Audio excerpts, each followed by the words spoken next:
बच्चे को अंदर कमरे में बंद कर दिया गया। उसकी चीखों की आवाज सुनी मेरे बेटे ने। सिर्फ एक छुट्टी करने की वजह से कारी ने एक बच्चे की जान ले ली। बारिश ज्यादा होने की वजह से मदरसे से छुट्टी की और अगले दिन जब बच्चा आया तो कारी ने उस पे इतना तशद्दुद किया कि बच्चा ने खालिक हकीकी से जान। 12 साल। और बच्चा सुबह किस टाइम जाता था, रात को कितने बजे वापस आता था? सुबह 5 साढ़े 5 बजे चला जाता था और फिर ईशा की नमाज पढ़ के फिर वापस आते थे। कितने पारे जो थे वो बच्चे ने हिफ्स कर लिए थे? माशाल्लाह 22वें पारे पे था।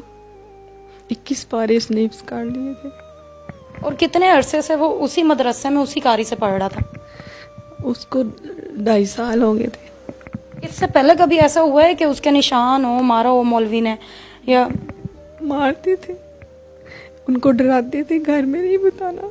मैंने अक्सर उसके निशान देख देते थे लेकिन वो बर्दाश्त करता था। बाबा ने कहा हुआ था बेटा कोई नहीं बात, वो उस्ताद है आपके, वो आपके उस्ताद है, वो आपको मार सकते हैं लेकिन इस हद तक कौन जाता है?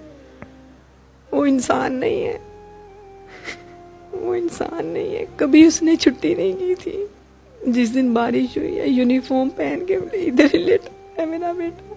4 दफा बारिश देख के आया, मामा बारिश बंद होती है तो मैं चला जाता हूँ, कारी साहब मारेंगे। यानी कि इतनी दहशत, इतनी उन्होंने दहशत फैलाई हुई थी। तो फिर आपने उसे मना किया? अगर बच्चा जाना चाह रहा था, किसने कहा कि नहीं हम बात कर लेंगे, कुछ नहीं होता, ना जाओ? बारिश बहुत तेज हो रही थी, बहुत तेज, और उधर पानी खड़ा हो जाता सारा, उधर से गुजरा नहीं जाता रास्ते से, इस वजह से नहीं गया था। लेकिन एक छुट्टी करने की वजह से ऐसे थोड़ी होता है। फिर बच्चे को अंदर कमरे में बंद कर दिया गया। उसकी चीखों की आवाज सुनी मेरे बेटे ने। बाहर वाली 2 दरवाजे भी बंद कर दी, किसी बच्चे को बाहर नहीं जाने दिया ताकि इनके घर में कोई जाके बता ना दे। जब आप पहुंची हैं बच्चे के पास, बच्चा किस हालत में था, कहाँ पे था? मुझे 5:45 बजे इसके बाबा की कॉल आई है दुबई से कि अनस की तबीयत थोड़ी सी खराब है, नियाजी क्लिनिक पे जाओ और उसको लेके आ जाओ। मैं भागी गई। जब मैं उधर गई तो वो स्ट्रेचर में था, क्लिनिक से बाहर आ रहा था और ऑटो पे उसको बिठा के एम्बुलेंस पे भी नहीं बिठाया और बहुत आखिरी सांस ले रहा था मेरा बेटा, आखिरी सांस, जिसको मैंने सुबह 6 बजे भेजा नाश्ता करवा के। मैं उधर ही गिर गई, मुझे कोई नहीं पता चला क्या हुआ है।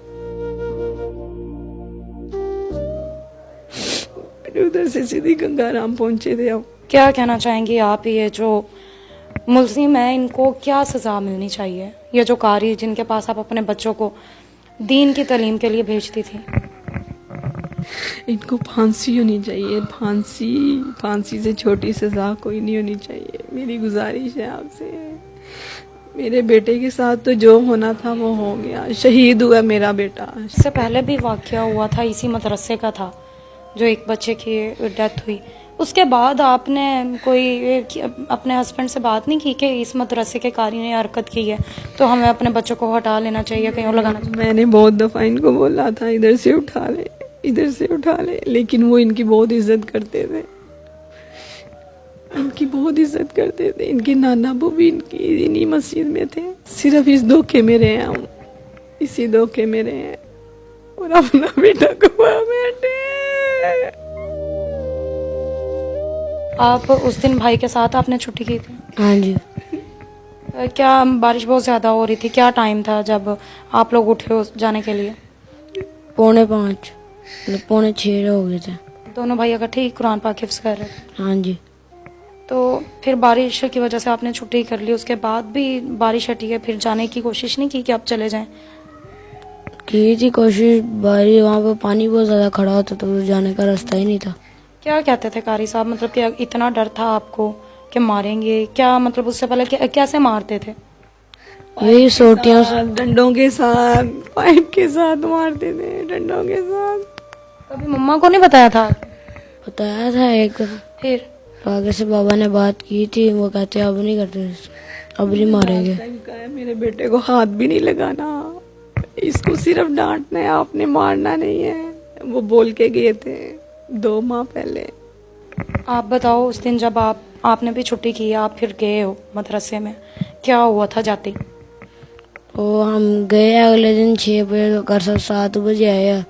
तो आते सारे हम सलाम लेने गया, जवाब भी नहीं दिया। तो सीधा भाई को कहते जाके सोटी लेके आओ। तो फिर वो सोटी लेके आया, उन्होंने उसको ही मारा, मुझे मारा। तो वो बैठा जाके बेहोश हो गया। कितना मारा, कितने डंडे मारे थे?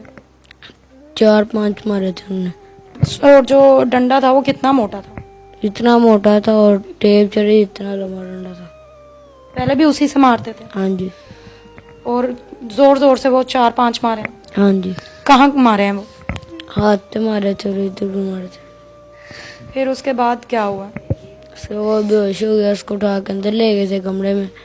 तो आधे पौने घंटे बाद उसकी चीखों की आवाजें आ रही थी। फिर मतलब जाके फिर कारी ने मारा था? पता नहीं अंदर से उन्होंने मारा कि नहीं मारा, वो अंदर का तो हमें नहीं पता। चीखों की इसकी आवाजें आई थी 10-15 मिनट। तो उसके बाद फिर कार सब बाहर आया, कहते कि ना हमें लगा कोई जिन्नात का असर, तो हम इसलिए दम करवाते, इसलिए चीखे मारा था।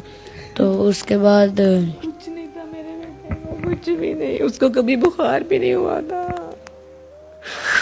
उसको कभी बुखार भी नहीं हुआ था।